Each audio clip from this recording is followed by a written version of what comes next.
ఈ అంశ నటకటాన నీ నటకలు వయలున్న వెజాన నువ్వు కులుతుక్కుదలగల నడుస్తూ ఉంటే నిలవది నా మనసు. ఓ లైలా ఓ మధుడు అది నీకే తెలుసు.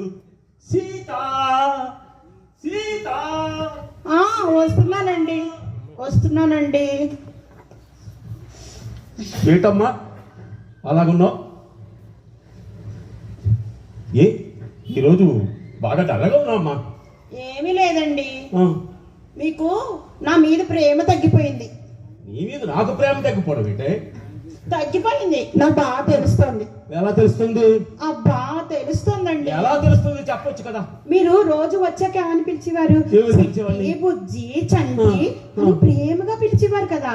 ఇప్పుడు రాగానే సీత సీత అని పిలుస్తున్నారు. తగ్గిపోయింది కదా.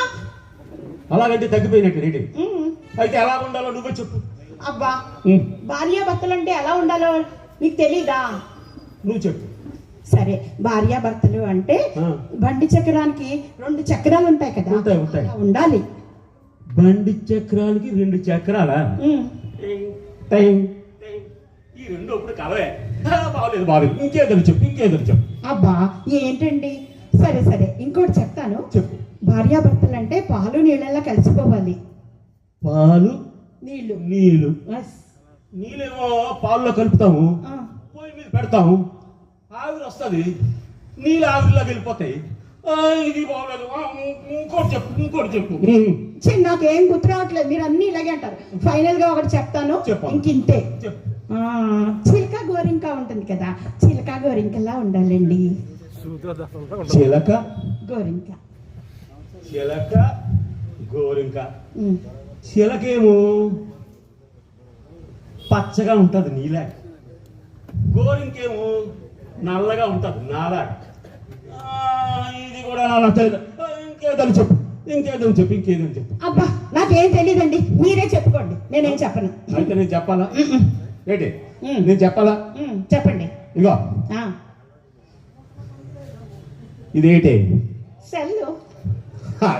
ఇది కరెక్ట్. ఇది సెల్. సెల్ చూపించి ఎంత ₹1,00,000 కాదు, 2 లక్షలు అండి. సరే, సెల్లో ఏంటి ఉండాలి? సిమ్ ఉండాలి. అంటే నేను సెల్ నువ్వు సిమ్, నేను సెల్ నువ్వు సిమ్. అవునా? అవునండి, ఇదేదో పోలిక బాగుంది. అంటే నేను సిమ్ మీరు సెల్, అంటే నేను లేదే మీరు పనిచేయరు. సెల్ సిమ్ అయిందే కానీ సెల్ పనిచేయదు అన్నమాట. అయితే మీరు సెల్ నేను సిమ్, నేను సెల్ నేను సిమ్. ఏముండోయ్ ఇందాక మీరేం అడిగారు? స్ట్రాంగ్ కాఫీ అడిగాను. ఇప్పుడు మీకు జీడిపప్పు ఉప్మా చేసి తెస్తాను. ఈయన పనిచేయరు, నేను లేదే ఈయన పనిచేయరు, నేను లేదే ఈయన పనిచేయరు. ఇదొక తేగర బుచ్చి. ఇది సైనా చాలా. ఇందులో 4 సిమ్ములు ఉంటాయి. ఆ సిమ్ముల్లో ఇదొక సిమ్.